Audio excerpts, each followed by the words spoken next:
Hello everyone from WHO headquarters here in Geneva. Welcome to a regular press conference regarding the situation with COVID-19. Today we will have special guests as we have announced in the media advisory, and Dr. Tedros will introduce them. We also have Dr. Maria Vankerkov and Dr. Mike Ryan. We have, as we had in the previous days, simultaneous interpretation in 6 UN languages plus Portuguese, and I will thank the interpreters who are here with us. Also, we have sent you a number of press releases today, so hope you got those, and some of them are about the topics that we will hear about today. So before we go to questions, Dr. Tedros will have remarks, and he will also introduce our guests. Dr. Tedros.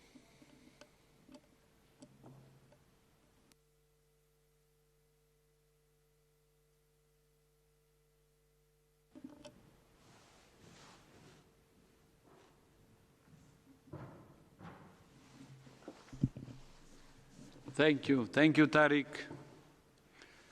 Good morning, good afternoon, and good evening. 3 months ago, I convened the emergency committee under the international health regulations, and after receiving their advice, I declared a global health emergency, WHO's highest level of alarm, on January 30th.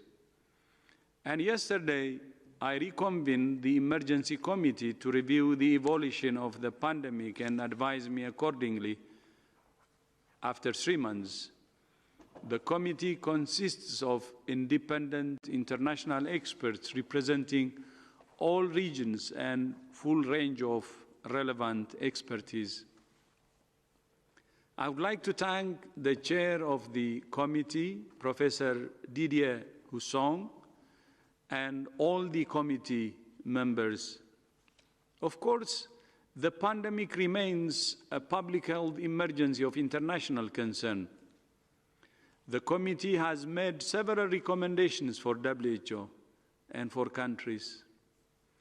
To outline those recommendations, I would now like to invite Professor Hussong to say a few words. Professor, you have the floor.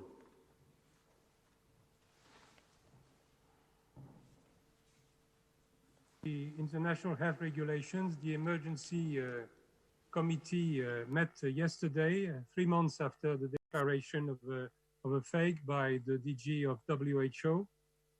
First, let me thank also the members of the EC, which met yesterday during 6 hours. They listened first to the analysis of the situation by the emergency directors of the 6 regions of WHO, and by the Secretariat, which has a global view of the situation. Clearly, a huge amount of work has been done at WHO at all levels and by member states to try to face this pandemic. Clearly, also, there are differences between regions. In some regions, the impact of the disease is very severe. In some others, it is less severe. Many things have been accomplished, but challenges are still present, and challenges are huge. After 3 months, the EC members were first asked to state whether this terrible event is still a public health emergency of international concern. And as you said, Dr. Tedros, the answer was quite simple. It is clear, the advice to the DG was clear. Yes, COVID-19 is still a public health emergency of international concern.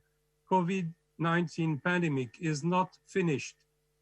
EC members were then asked to study advices formulated in January. Should these recommendations be abandoned? Should they be modified? Should they be completed? And 2 categories of advices were issued by the committee, which I would like to very briefly not review, but just to identify some of the most important ones. More than 20 recommendations were addressed to WHO, and I would like to focus on 4 of them. The increased efforts towards fragile states and vulnerable countries, and to mitigate possible disruption of food supply in some countries. Interruption of travel, of air travel, in some cases, is a big handicap to cargo transportation, and this is why this is a risk which needs to be addressed. Second, to develop strategic guidance with partners for a safe return to normal operation of passenger travel. This is a difficult issue because it's a question of confidence between member states. It's a question of safe travel, but it's also a very important aspect for the activities in many countries which are relying very much on air travel. The third one is to revise recommendations on appropriate travel measures and to analyze their effect on COVID-19 transmission with consideration, this is a very important point, to the balance between benefit and unintended consequences. Then we addressed also a series of recommendations, also more than 20, to the member states. And I would like to focus very briefly on 3 of them. First, to support WHO leadership. We have only one WHO, and we are in the middle of a pandemic.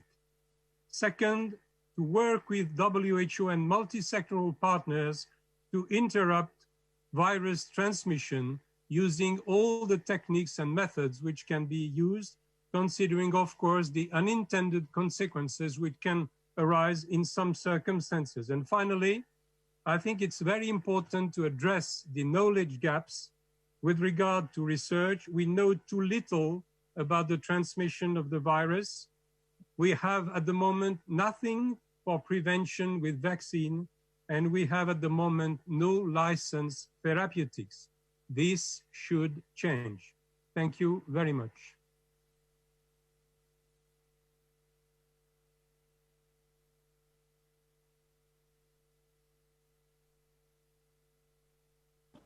Thank you very much, Professor Didier Houssin, for these remarks. I will give the floor again to Dr. Tedros. Thank you, Professor Houssin. I would like to make a few remarks about the committee's advice for WHO.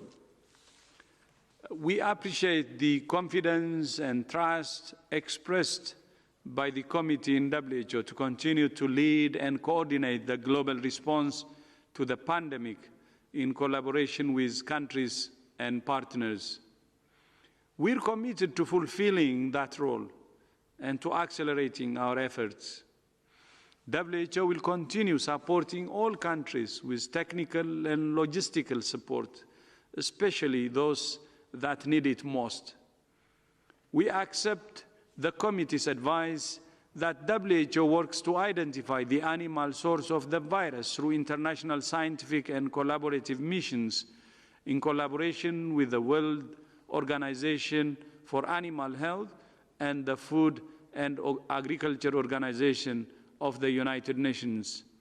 We will continue supporting countries to sustain essential health services, including vaccination, care for women during pregnancy and childbirth, and care for non-communicable diseases, including mental health conditions. As we have done clearly from the beginning, we will continue to call on countries to implement a comprehensive package of measures to find, isolate, test, and treat every case and trace every contact. We will continue working with countries and partners to enable essential travel needed for pandemic response, humanitarian relief, and cargo operations, and for countries to gradually resume normal passenger travel.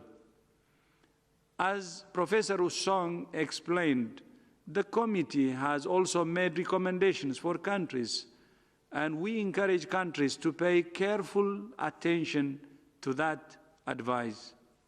And we encourage countries to follow WHO's advice, which we're constantly reviewing and updating as we learn more about the virus and as we learn more from countries about best practices for responding to it.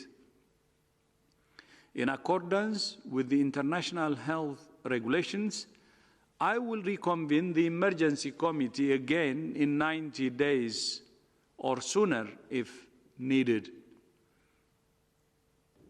As you remember, last Friday we joined the European Commission and other partners to launch the ACT Accelerator to ensure all people enjoy access to all the tools to prevent, detect, and treat COVID-19. This coming Monday, May 4, the Commission will host a pledging conference to generate funds for investment in vaccine research. I hope you have heard the call from the President of the European Commission, President Ursula von der Leyen. Today, we're deepening our relationship with the European Union by signing a new Memorandum of Understanding with the European Investment Bank, EIB. This agreement covers 5 main areas of work. First, WHO and European Investment Bank will collaborate on a new European Union malaria fund to address market failures in developing more effective vaccines, drugs, and diagnostics for malaria. Although malaria deaths have fallen by more than half since the year 2000, progress has stalled in recent years and may even reverse if the COVID-19 pandemic disrupts malaria control programs. Last year, WHO Strategic Advisory Group on Malaria Eradication and the Lancet Commission on Malaria Eradication both concluded that we will need new tools if we're to achieve the dream of eradicating malaria. Both reports called for increased investment in research and development to deliver new tools.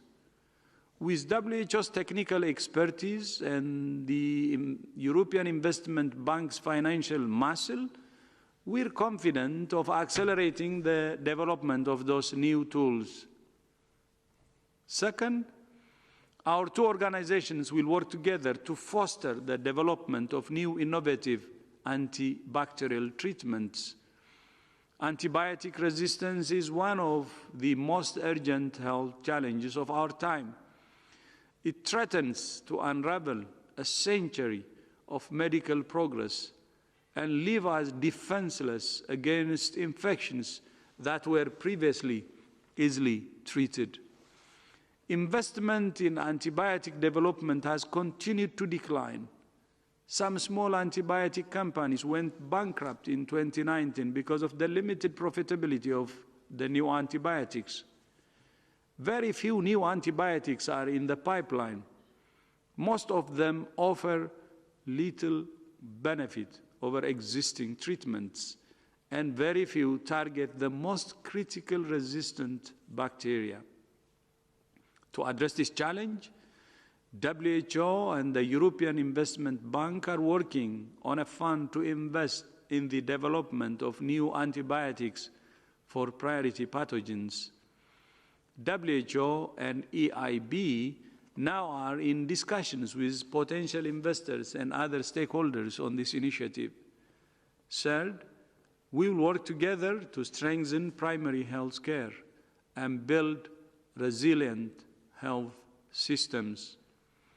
The COVID-19 crisis has illustrated that even the most sophisticated health systems have struggled to cope with the pandemic. WHO has grave concerns about the potential impact the virus could have as it starts to accelerate in countries with weaker health systems.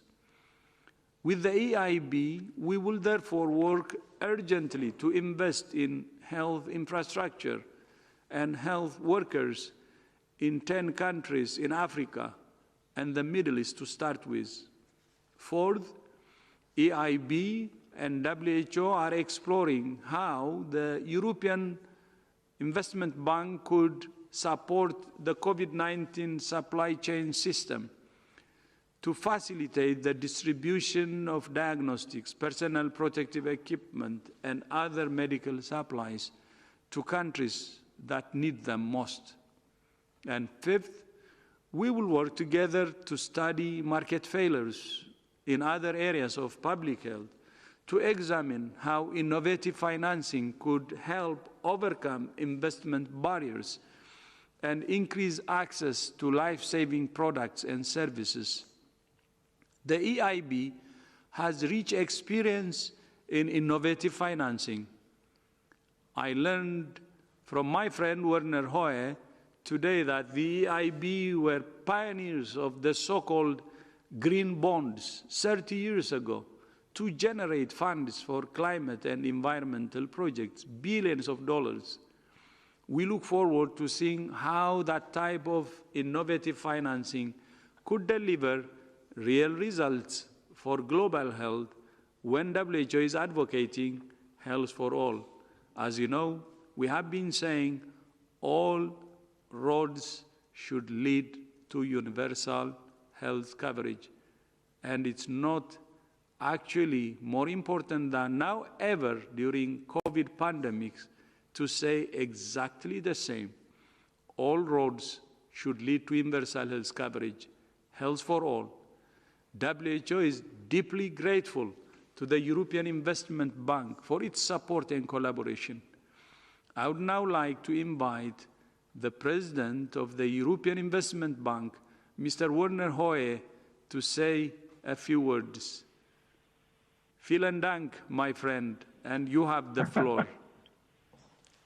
Thank you very much. Merci beaucoup, Dr. Tedros. It's a great pleasure and honor to be with you today. Around the world, the COVID-19 pandemic is leaving a global trail of health, social, and economic destruction that is unprecedented in peacetime since the Great Depression of the 1930s. So the coronavirus pandemic has exposed weaknesses in many health and economic systems, and it has also shown vulnerabilities in the global community's ability to prevent and to respond to pandemic threats.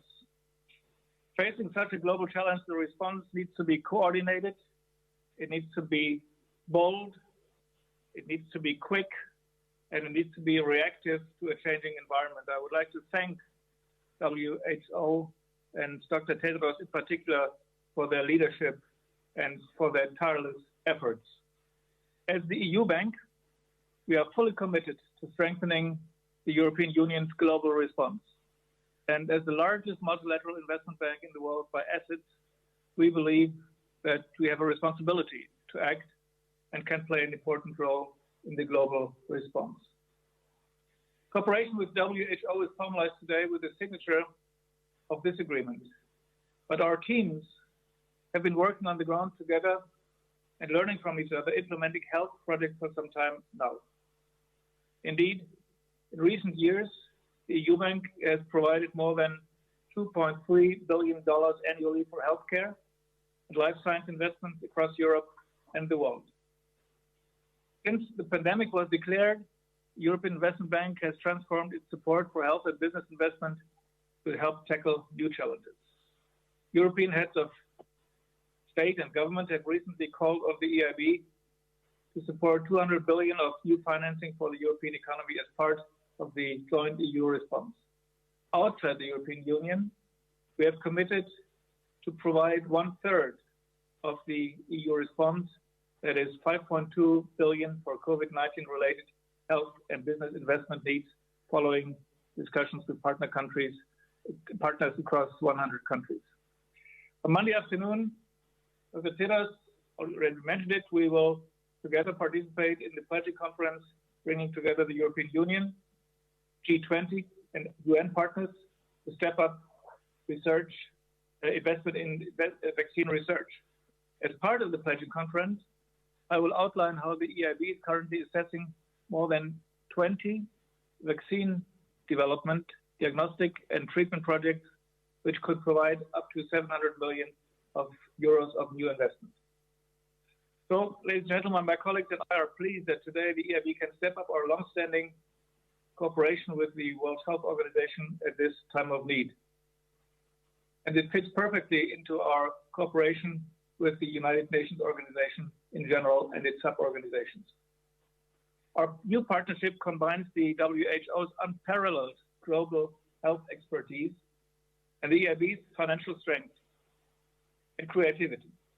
It will help deploy innovative financing solutions for high-impact health investment and successful life science research and development. And this is exactly the international coordination needed to handle global health challenges. Comes at a time of need, but we look at the longer term and at a wide spectrum of activities and projects. As confirmed by Dr. Tedros, this new agreement will allow the EIB and the WHO to support the up to 250 million euro EU malaria fund, where we cooperate so closely also with the European Union, represented by the Commission and the Bill and Melinda Gates Foundation. It will bring together public and private partners to develop and deliver more active malaria treatment at a time when ongoing research efforts are threatened by COVID-19. The EU Bank has a successful track record of overcoming investment gaps across priority sectors. Market failures continue to prevent improvement of health globally. The EIB addresses these failures by crowding in and mobilizing finance to projects responding to societal needs. I think this is the key issue. We need to mobilize also private sector financing in order to reach our objectives. When we, Dr. Tedros just referred to it, invented the green bonds 13 years ago as the first issue of green bonds, the bank was considered lunatic. Now this market is more than $900 billion heavy, and it's a big success. And in my talks with the Secretary General of the United Nations, I promised that we would explore these possibilities, which we have explored with green bonds, also for other sustainable development goals, health and education being one of the key sectors there. Together with WHO, the EIB will not only accelerate investment in national public health systems, but also focus support of addressing antimicrobial resistance alongside malaria. It is essential that new investment successfully addresses the risk that current antimicrobial treatment will no longer be effective. We estimate that at least 1 billion euros is needed to provide medium-term solutions to antimicrobial resistance. Today's agreement will enable the EU Bank, the WHO, and new partners to accelerate work on a financing initiative, a new one. This will support development of novel antimicrobials and address the investment gap. And we are seeing on a daily basis investment to strengthen resilience to pandemics and public health emergencies. And this is essential to save lives and protect economic activity. So we will be able to support vulnerable countries around the world, which are facing huge pressures on limited health infrastructure, and enable them to better tackle the impact of COVID-19. In the coming weeks, the EIB and WHO, alongside other UN partners, will strengthen public health preparedness by supporting new health investment, starting with 10 countries across Africa. Indeed, as part of Team Europe, we have committed to supporting 1.4 billion euros to new COVID-19 financing in sub-Saharan Africa. Our combined efforts in the coming months and years will strengthen the value of the work of the UN supply chain systems, improving the provision of equipment, will accelerate investment in primary healthcare and pandemic preparedness. This will include increasing investment in health workers and improving water and sanitation infrastructure. And together as an international community, we need to step up investments in global health and resilience. I believe the aforementioned is an important step. Let me thank all those involved in making today's agreement with the WHO possible. Dr. Tedros, thanks to you and your collaborators on this great initiative. I know that there are much more important issues to discuss today, as we have just heard, but if there are any questions on our activities, I'm ready to respond. Thank you very much, Mr. Hoyer, for your remarks, and thank you also for agreeing to stay with us for possible questions that may come from journalists. Dr. Tedros will now formalize this agreement by signing the Memorandum of Understanding between the World Health Organization and European Investment Bank. Okay, thank you. Thank you, my friend Werner.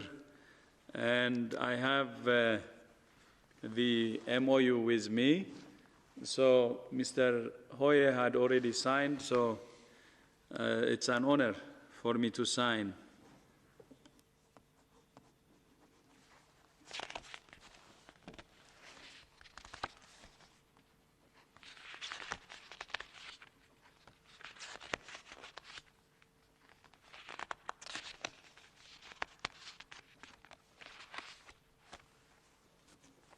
Thank you.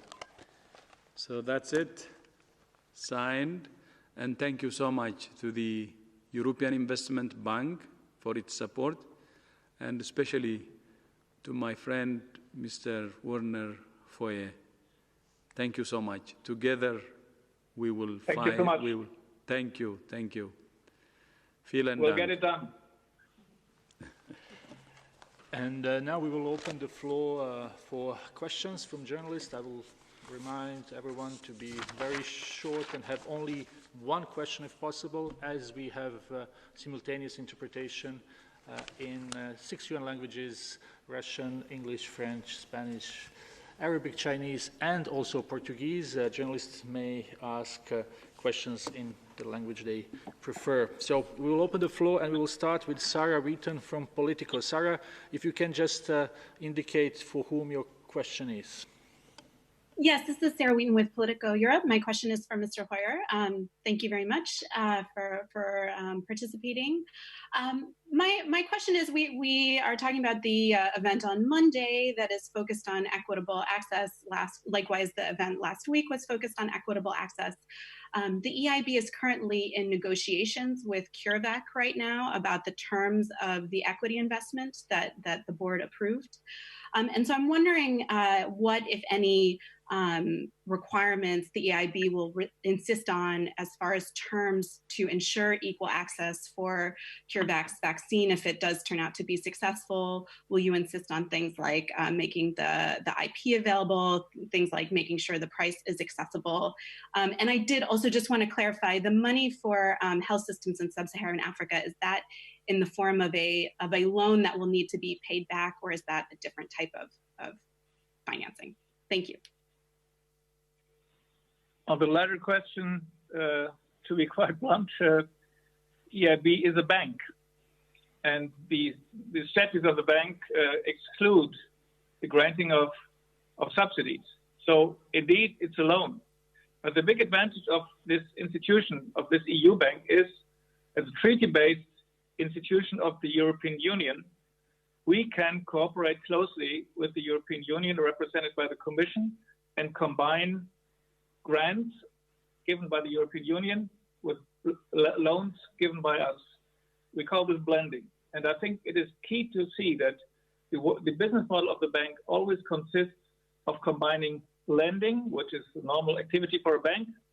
Blending, that's what the European Union can put into it via the Commission. And thirdly, last but not least, also advising. We need, for these activities, lots of advisory capacity. And I think the cooperation between WHO and EIB is particularly relevant. So on CureVac, I cannot go into the details because CureVac is not the only partner with which we negotiate. But since we are bound by public policy objectives, we of course look at the issues that you have indicated. That it goes without saying, because we have to provide level playing fields and we have to provide equal access. There is no doubt about that. Thank you very much, Mr. Hoyer, and hope this answers the question from Sarah Wheaton from Politico. Now we will go to Uganda, to Pamela Mawanda from Uganda Radio Network. Pamela, please unmute yourself and ask the question. Hello? Hello? Yes, we can hear you. My question goes to Dr. Tedros. Following the emergency committee's sitting, what is your general advice to countries around the world in regards to how they should handle lockdowns, lifting of lockdowns, and the way forward to handling the virus?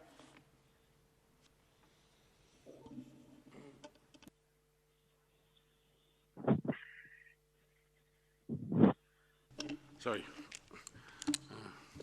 difficulty finding the right button. Yeah, no, this is a challenge that governments all around the world are facing right now.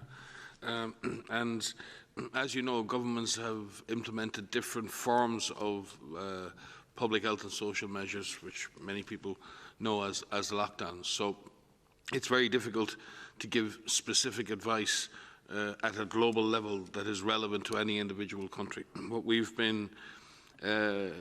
clearly recognise is that public health and social measures have been effective in suppressing the intense transmission of the virus in many countries. And that's been achieved by different forms of lockdown in different countries. Exiting from there requires a very careful, well-planned process that's based on, number one, understanding the exact epidemiology of the disease in your country or at subnational level. So do you understand the problem? Do you understand where the virus is? On the basis of that, is the virus coming under control? Are you seeing a falling rate of infections?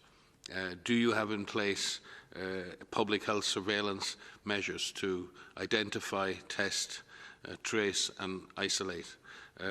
Do communities have the necessary information to protect themselves, and do they have the necessary means to protect themselves through physical distancing, hand washing, etc.? And has the health service been strengthened to a point where it can treat all of the cases effectively and protect health workers with adequate PPE? So they're the types of considerations that countries need to make. Then obviously countries need to consider, in the process of opening up their societies and their economies, which measures to change or relax first, and how to measure the impact of those changes.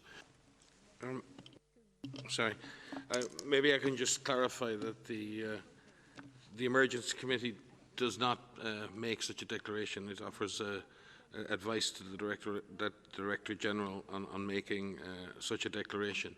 I think the DG has spoken about this before. The committee met and deliberated on those at that first meeting, and in fact extended its deliberations into the next day, and did not reach a consensus, and was very much not a consensus around whether the event constituted a global public health emergency at that point. The committee did, though, ask that WHO collect more information and seek to clarify that situation, and be able to come back and provide more input with affected member states in order for them to be able to reach a determination and advise the DG accordingly. And as you know, in that subsequent week, much more investigation was done in affected countries. We saw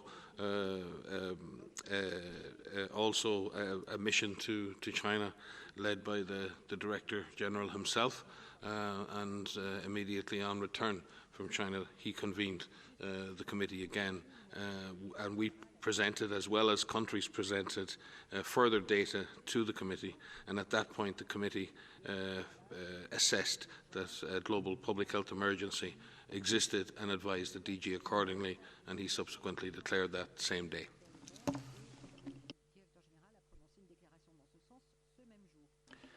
Thank you.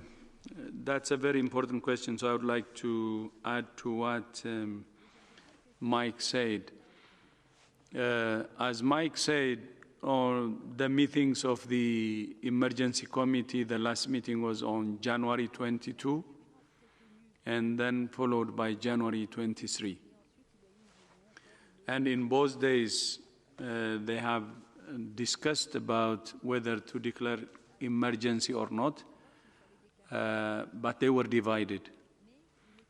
And as you also know, emergency committee is not like a parliament. So if they're divided, they don't go into votes, but they actually propose to collect more information and more evidence, and then come back and see if they can reach a consensus.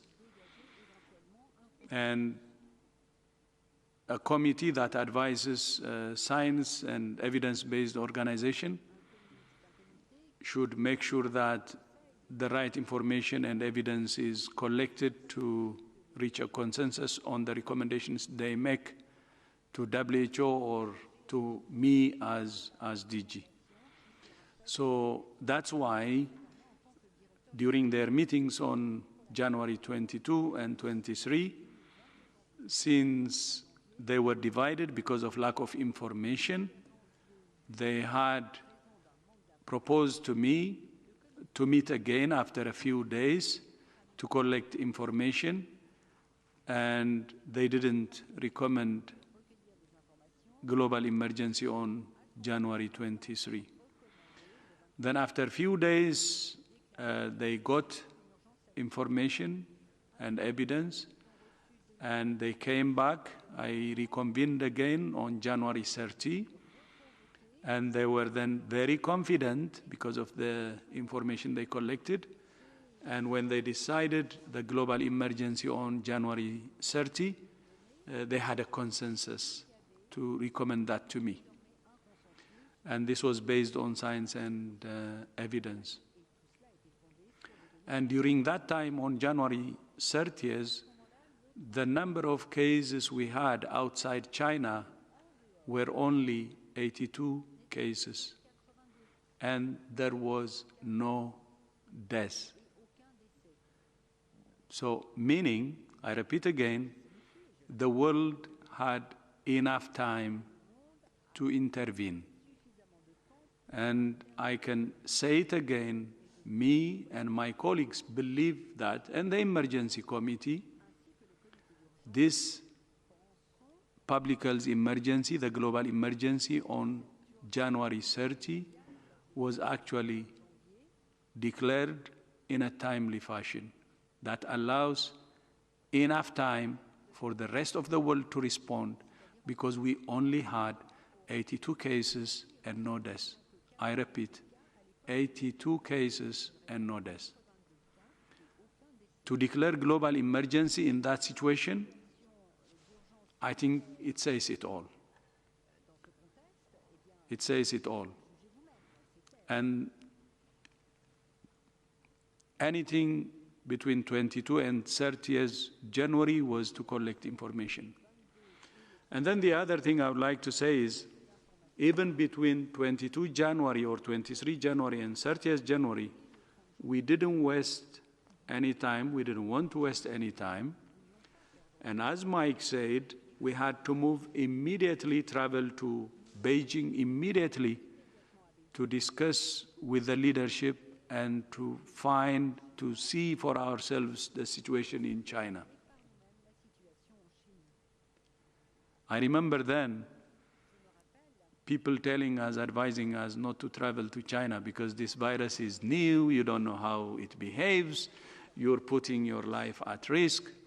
And we said, no, we go, because there are people who are putting themselves at risk in China and elsewhere, so our life is not different from them. We're actually the responsible guys to fight the virus and other outbreaks. So we should put ourselves first, actually, and we will go. The virus is unknown, but we're not afraid of the virus. We will go and check, even if it's putting ourselves at risk. That was when there were many unknowns of the virus traveling to the country where the outbreak was raging. But it's not just a travel to China, which should be considered as a big deal, because, as you know, when Ebola was raging in DRC, with my colleagues, we have traveled, myself included,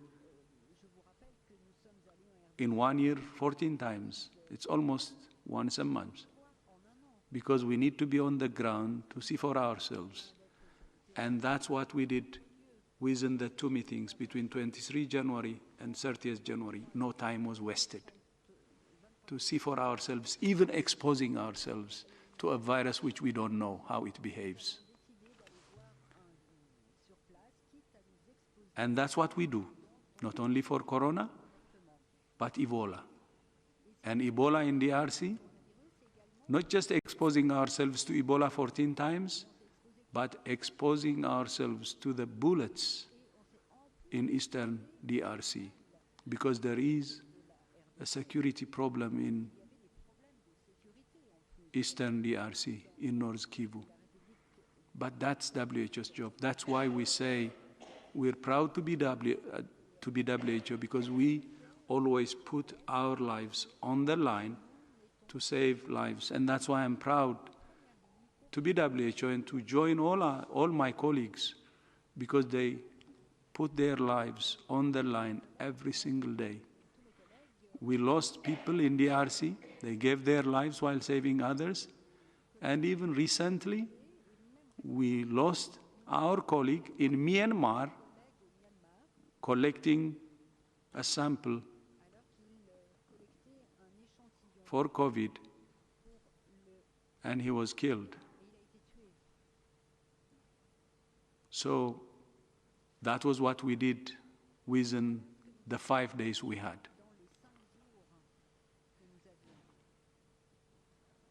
That's the time when we also agreed with China to send the international experts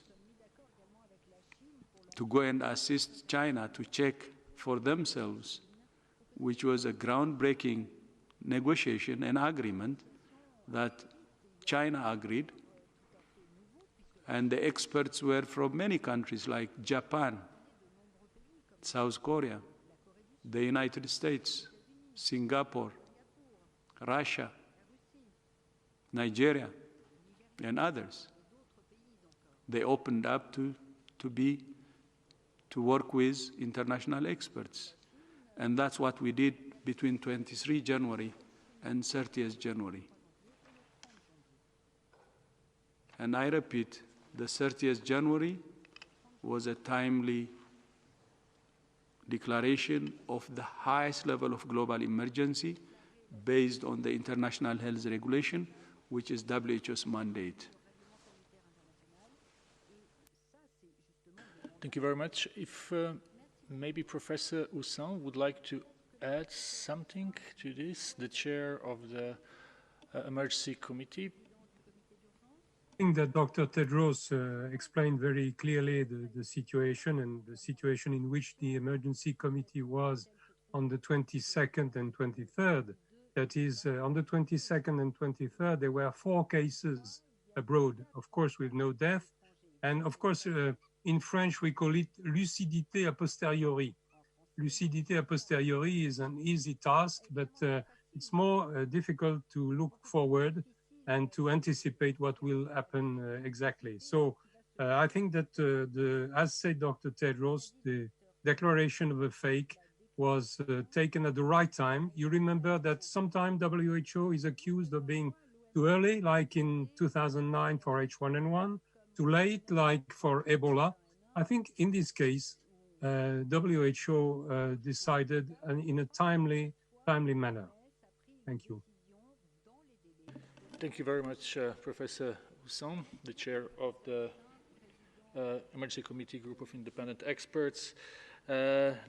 Just to let you know that we have just sent the statement of the Emergency Committee, so you should have it in your inbox.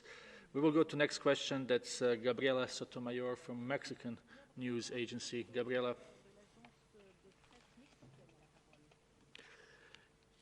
Gabriela, can you hear us?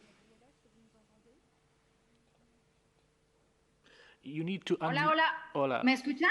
Sí. ¿Me escuchan? Sí, sí, please go ahead. Ok. Muchísimas gracias por darme la palabra. Es una delicia poder hablar en español. Preocupación porque en México la tasa de letalidad por el COVID es del 9.4%. Es mucho más alta que en Estados Unidos, por ejemplo. Entonces, me gustaría saber qué es lo que observan ustedes con respecto a la situación en México, especialmente porque están haciendo el confinamiento, pero no están haciendo los tests. No han hecho muchas pruebas como ustedes recomiendan. Entonces, ¿cuáles son los riesgos de tomar solamente una estrategia? En otras palabras, si tuvieran que elegir entre confinamiento y medidas de salud pública, incluyendo el test, pues ¿cuál escogerían?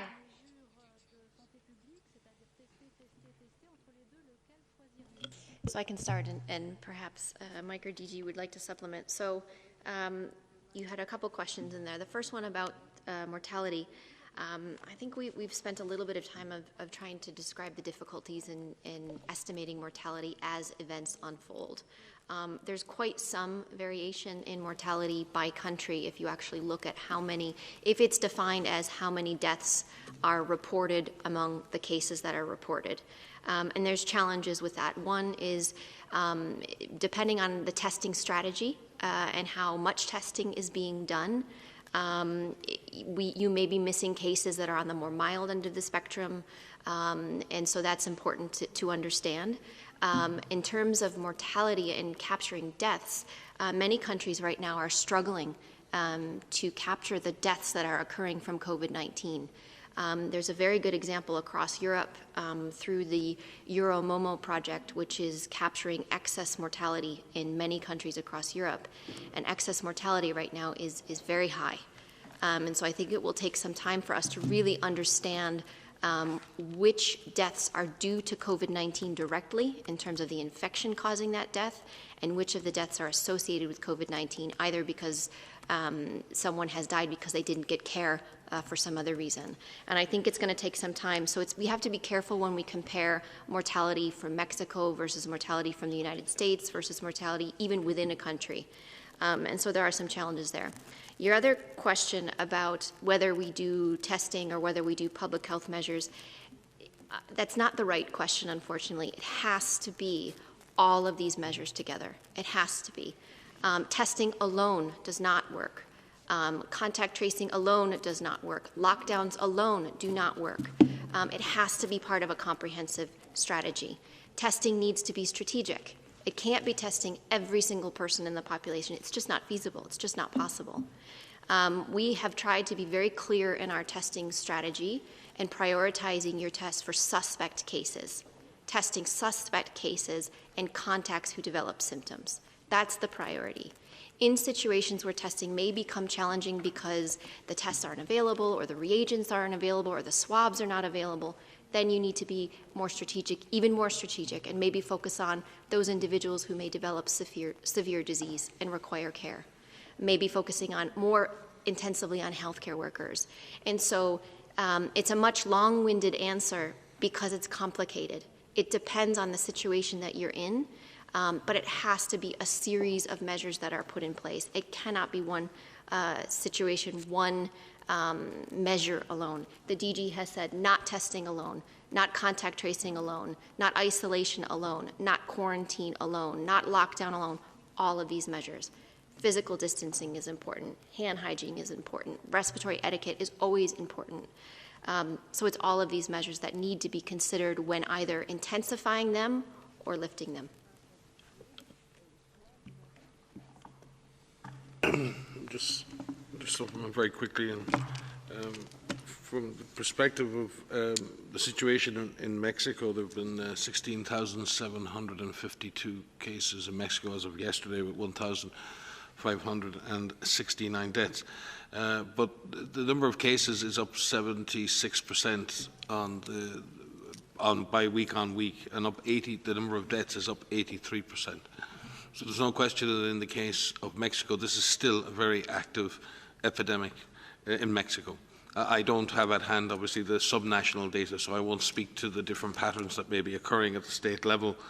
When you calculate a crude case fatality of those confirmed cases and deaths, that case fatality is of the order of 9%.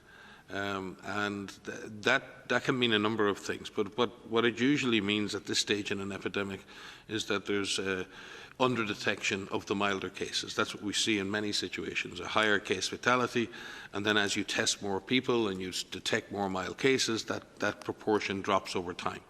It can also reflect, and has reflected, as you've seen around the world, that when the health system comes under pressure and intensive care beds come under pressure, patient outcomes can be affected by the lack of oxygen or the lack of availability of ventilators, etc. So I would say that Mexico is like many countries in Central and South America, is on an increasing trend. More needs to be done in terms of surveillance, testing, and obviously our regional office for the Americas, the Pan American Health Organization, is working very closely with authorities in Mexico to support them in improving surveillance and improving patient outcomes. And I know that Mexico has at least 9 registered trials for clinical trials, and has shown interest or has requested to be part of our solidarity trial. So we thank Mexico for that.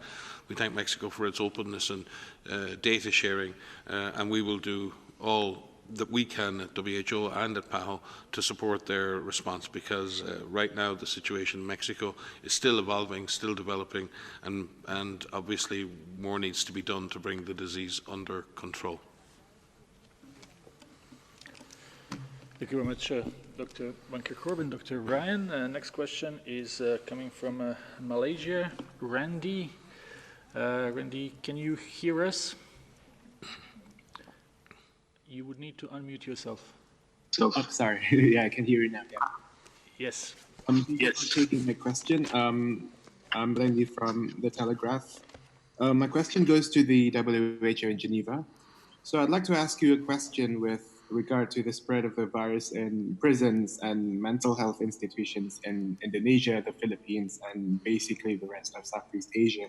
So how worrying is this situation in the region in general, do you think? And what do governments in the region have to do more to tackle this crisis that might be taking place in those facilities? Thank you. Thanks for the question. I don't have specific numbers on the impact in prisons or mental health institutions in countries in Southeast Asia, but it's something we've issued guidance on in both cases. It's a concern. We've said the same about long-term care facilities in Europe, dormitories for migrants in many countries in the Middle East, in South Africa, in Singapore, prisons all over the world. We've talked about cruise ships and other types of vessels. We've talked about any long-term care facilities.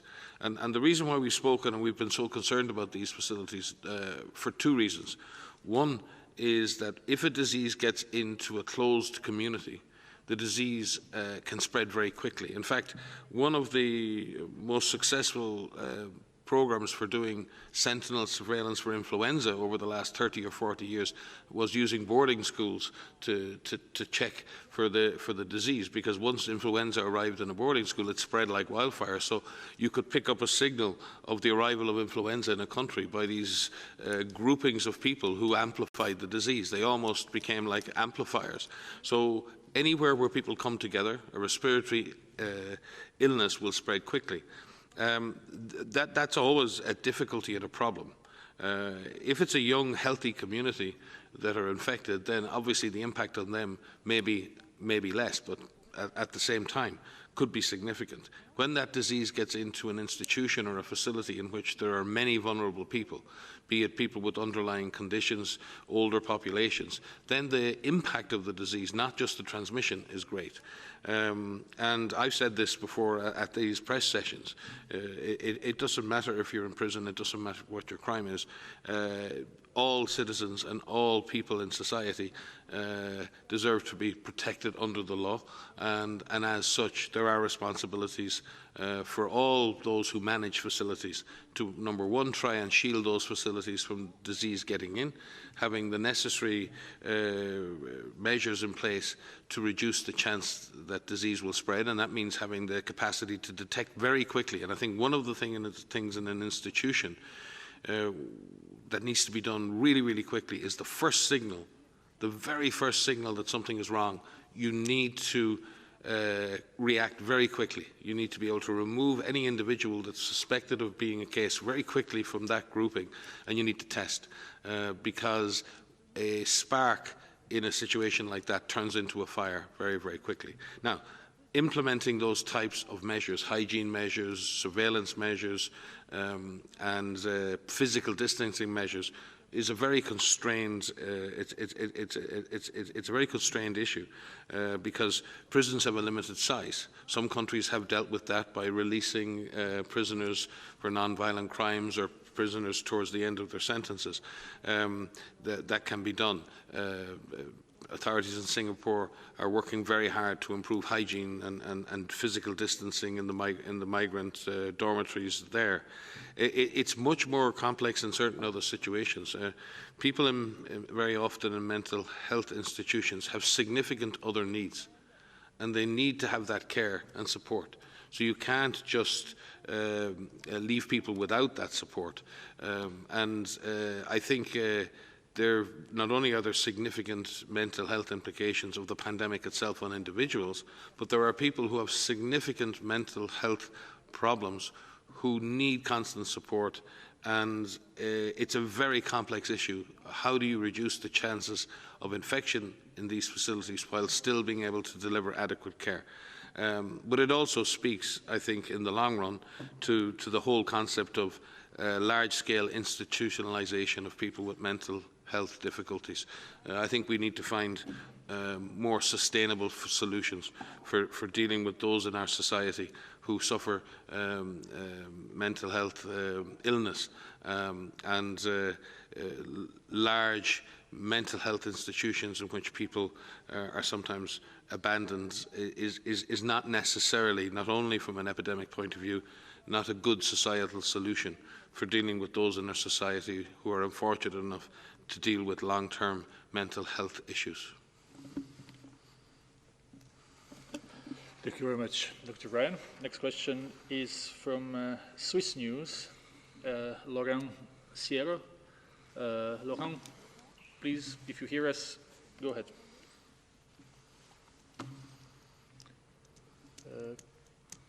Laurent, Can you hear me? Yes. Yeah. Thanks for taking my question. Question to Dr. Tedros. You briefed again the missions yesterday. I was wondering whether the countries whose leaders have been vocal in criticizing WHO, like the US and Brazil, are still actively taking part to these briefings, or do you face boycotts, and what kind of engagement are you able to maintain with these countries?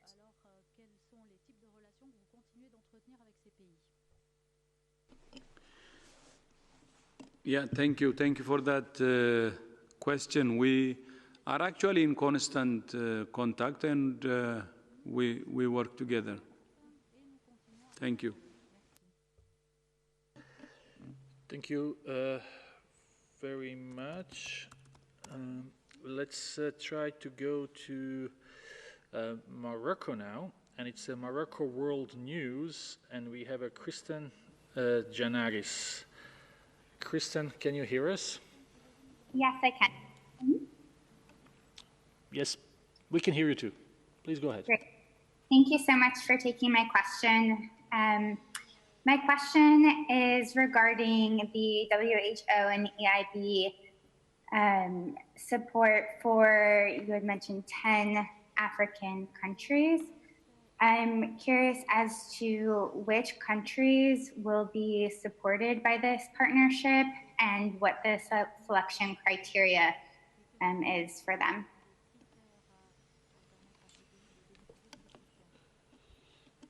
Thank you very much. Do we have Mr. Hoyer online? Maybe Mr. Hoyer would like to start. I'm in, but I must disappoint you because this communication has not gone to the respective governments yet, and therefore for the time being, I cannot respond to this. And together with the WHO, we will do that within the next couple of days.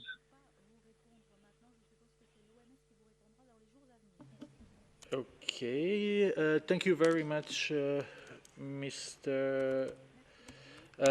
Hoyer for this. Let me just see who do we still have online. Let's take Jamie Keaton from Associated Press. Jamie, if you hear us, please unmute yourself. We good? Jamie, yes. Can you hear me? Yes, now it's okay. Okay, great, thank you. Hi, thank you very much for taking my question. I have just a quick question for Dr. Tedros and then a follow-up to Dr. Husson. Does WHO believe that the Wuhan Institute of Virology was the origin of this coronavirus? And what are you doing to try to find out if it was? Thank you, Jamie. And just a quick follow-up for Dr. Husson, because there was a very interesting question from National Geographic earlier, and I just wanted to make sure that we followed up on that. President Trump, Dr. Husson, you mentioned lucidité a posteriori, which could be translated as hindsight is 2020, I think. President Trump has been very severe with WHO, and yesterday called it a public relations agency for China.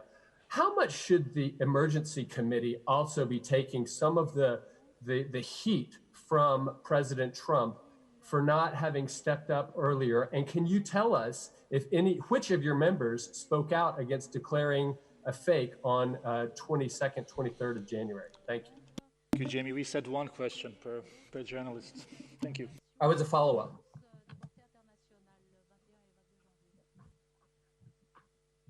Professor Husson, do you want to? Well, again, I must say that I am not entitled to disclose the discussions which occurred during the emergency committee because there is a confidentiality agreement which was signed. So I shall not say what was the position of each of the members. During the press conference on the 22nd and 23rd, I said that the committee was divided 50-50 and that there was a need to find a consensus to provide an advice to the DG. And at that time, the consensus was that it was a bit too early to declare a fake because there were 4 cases abroad and that it could be re-examined, of course, following a few days. Nevertheless, as said Dr. Tedros, recommendations were made which were allowing to start all the measures that would be necessary to implement in such a situation. So this is the only thing I can say on this matter. For the political aspect, I think Dr. Tedros is perhaps better placed than me to respond. Thank you. Thank you very much. And I can take, welcome Jamie. Press conferences aren't the same without you, so thank you for your question. With regard to the origins of the virus in Wuhan, we have listened again and again to numerous scientists who've looked at the sequences, looked at this virus, and we are assured that this virus is natural in origin. And what is important is that we establish what that natural host for this virus is. And the primary purpose of doing that is to ensure that we understand the virus more, we understand the animal-human interface, and we understand how the animal-human species barrier was breached. And the purpose of understanding that is that we can put in place the necessary prevention and public health measures to prevent that happening again anywhere. And that is what we are pursuing that and working and offering support to authorities to carry out such studies that will allow us to determine those very important outcomes, which will help us determine what the right steps are to ensure that this does not happen again. Thank you very much. Next question is Xinhua News Agency. Mr. Wang, if I'm not wrong. We will try to get connection to Xinhua. Yes, please. Okay. Thank you for taking my question. The question is for Dr. Tedros. In Wuhan, the central China city once hardest hit by the epidemic, the number of COVID-19 patients in serious conditions has dropped to 0 on last Friday. So what is WHO's comment on the response efforts in Wuhan? Thank you. I can start. I mean, that's very, very welcome news to hear that there are no more severe cases, no more patients in Wuhan. China has worked very hard to bring the outbreak under control.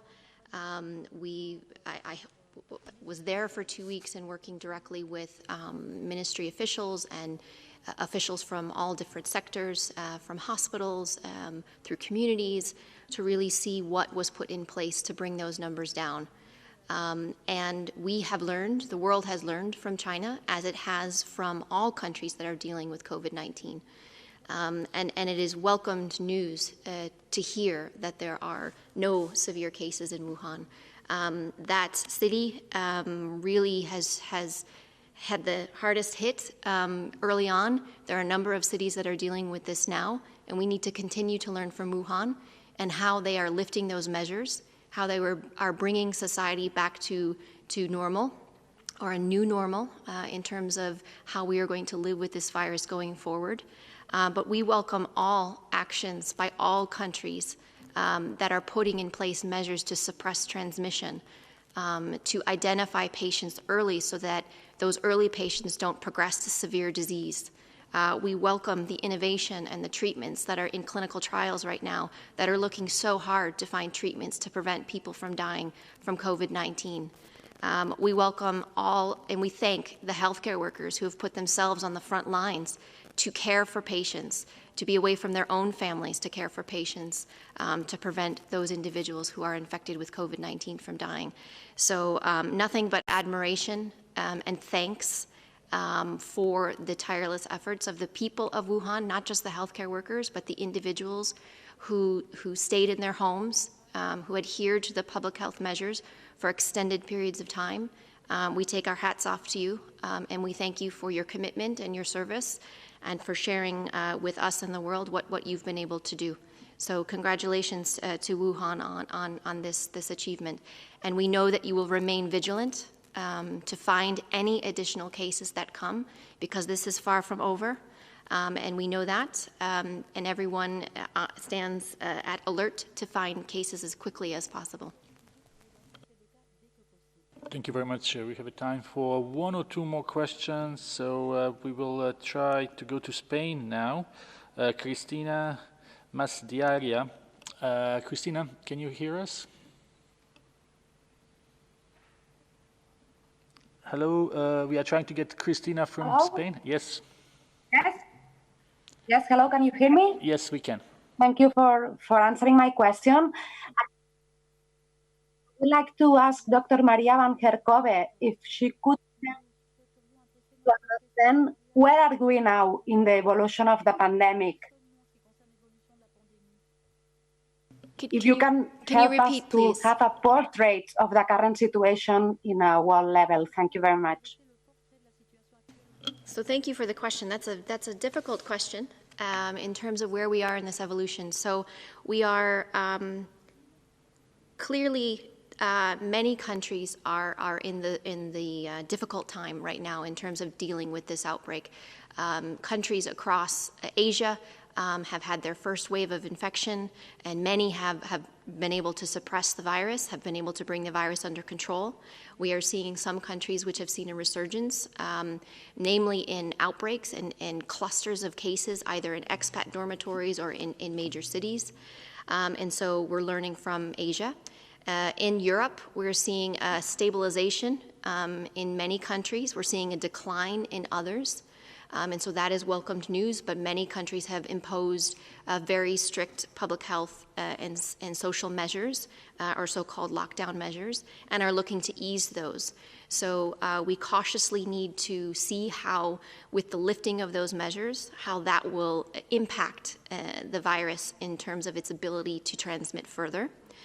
We are seeing increases in a number of countries across the Americas, and we've covered a couple of those today already. But there are many countries which are seeing an increase, which is a worrying trend.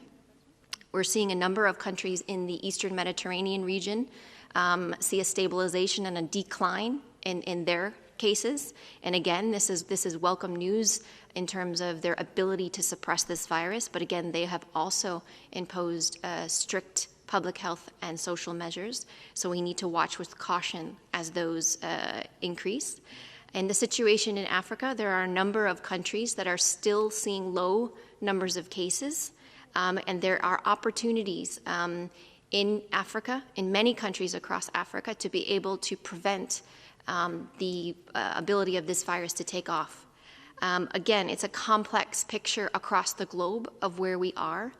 I think it is very clear that we have a long way to go. The early seroepidemiologic investigations that are being conducted are indicating to us that a large proportion of the population remains susceptible, which means that the virus has the opportunity to infect more people. So it's important that that all countries remain vigilant and keep in place their workforce to detect the virus, to detect people who have the virus and care for them appropriately, to isolate them, to find and trace all contacts and quarantine those contacts, to ensure that the public is fully informed of the situation in each country and at the lowest administrative level, because it's important that the public go with us in this and really understand that we have a long way to go.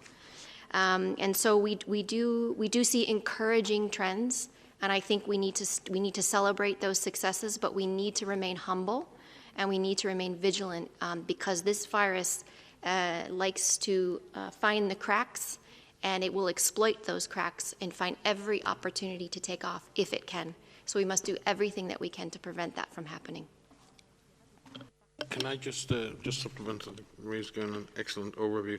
I just want to highlight one particular situation that we've become increasingly concerned with, and that is the rising number of cases in countries affected by fragility, conflict, and with high numbers of vulnerable populations, refugees or displaced populations. Over the last week, a number of weeks, we've seen worrying increases of disease in Haiti, in Somalia, in Sudan, in South Sudan, in Yemen, in Syria, in Afghanistan, in Sierra Leone, in the Central African Republic, and most recently investigating a serious cluster of respiratory disease in adults in Kano in northern Nigeria. We remain deeply concerned about the impact that this disease will have in communities who are already greatly underserved, have many underlying conditions, and it's a real concern for the humanitarian community. And I know Mark Lowcock, the Under-Secretary General for Humanitarian Affairs and the Director General, launched a humanitarian appeal a number of weeks ago now. But there's still a lot of work to do in countries. We need to get sustainable access to all populations in all countries, and we need to be able to deliver essential health services as well as COVID response. I think it's truly important that this happens, because these populations have already suffered too much. And the extra impact of COVID-19 at this point can be avoided if we rush to provide the extra support that's needed for these people who live on all sides of conflict. And as the Secretary General has called for on a number of occasions, we need a de-escalation of conflict in these situations in order for a proper COVID-19 response to be mounted. No one on this planet will be safe until everyone is safe, and we cannot let this disease spread unchecked in these communities. It is neither the right thing to do, nor is it the smart thing to do. And maybe we take last question before we finish here. Catherine Fiancan from France 24. Catherine? Yes, do you hear me? Hello? Do you hear me? Yes. Okay, good afternoon. Thank you for taking my question. I would like to come back on the lifting of the lockdowns, because as you know, on May 11, the countries that have been the most hit by the coronavirus in Europe and in the United States are allowing kids to go back to school and some people to open the restaurants back. So I would like to see with you, to remain us what you know about the children, because in order to for parents not to be nervous, people say that children cannot be affected, that they cannot transmit the COVID. So could you please tell us what is exactly the knowledge, what you know about the virus for the moment, and also how long does the virus stay alive on a surface?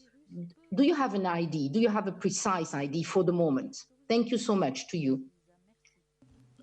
So thank you for the question. This is an important question. As you know, we are learning more about this virus every day, and we are all concerned about the impact of this virus on children. What we know from data from all countries that we are receiving data from is that children appear to be less affected, and developing disease. And that means when you look at the number of cases that are reported from all countries, a very small proportion of those are children, ranging between 1% and upwards of 5% are among children up to the age of 18, in some countries 19. So it's a small proportion of the total number of cases detected.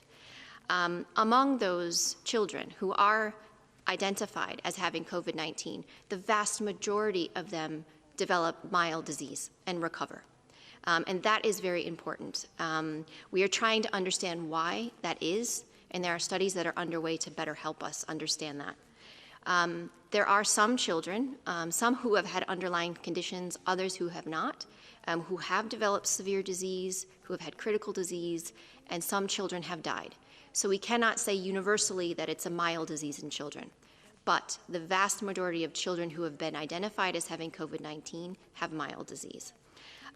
You heard of a report the other day of an inflammatory disease in some children that was identified in the UK. Now that is significant in the sense that we have astute clinicians and nurses and healthcare professionals who are looking at how this infection is impacting the body, and they picked up a signal. This may be a real signal having to do with COVID-19, or it actually may not have to do with COVID-19 at all. What we've done within our clinical network, which is our global clinical network, is raise the alert and say, please look out for this. And we thank our colleagues in the UK for raising this so that we can better understand if this is something that is actually related to COVID-19. So just to summarize on the disease, the overwhelming majority of children who are detected have mild disease, and that's important. With regards to transmission, children are susceptible to infection, which means that they can get infected. And from the studies that have been conducted, which are well-designed studies in households, for example, they've looked at if adults are transmitting to children or if children are transmitting to adults. And in most of those studies, it's adults transmitting to children. But there have been some instances where they're suspected that the children infected the adults. So it can go both ways. Again, we need more information to better understand this, but children do remain susceptible, and they can get infected with this virus, but they do tend to have mild disease. Thank you very much. We will conclude today's press briefing. I will just ask Professor Houssin and Mr. Hoyer if they would like to add something at the end. Maybe we start with Professor Houssin. Very much. I have nothing to add. I think everything was said. Thank you. Thank you very much for your participation, Professor Houssin. Mr. Hoyer, would you like to have some final word?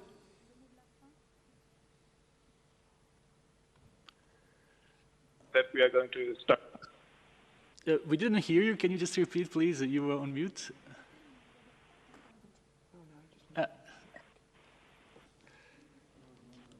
Sorry, can you just please try one more time because we couldn't hear. Unmute yourself, please. Something seems to be wrong with the unmuting here. Now it's okay. Better now? Now it's okay. Okay, so just thank you very much for the opportunity, and let's start a great cooperation. Thank you. Good luck for your work. Thank you very much for your participation. Thank you, Professor Houssin, and also my friend Warner, and I would like to thank all who have joined, and I would like to wish everybody happy Labor Day. Have a nice weekend. This too will pass, and the antidote is solidarity. Let's stay together. Thank you so much. And see you on Monday.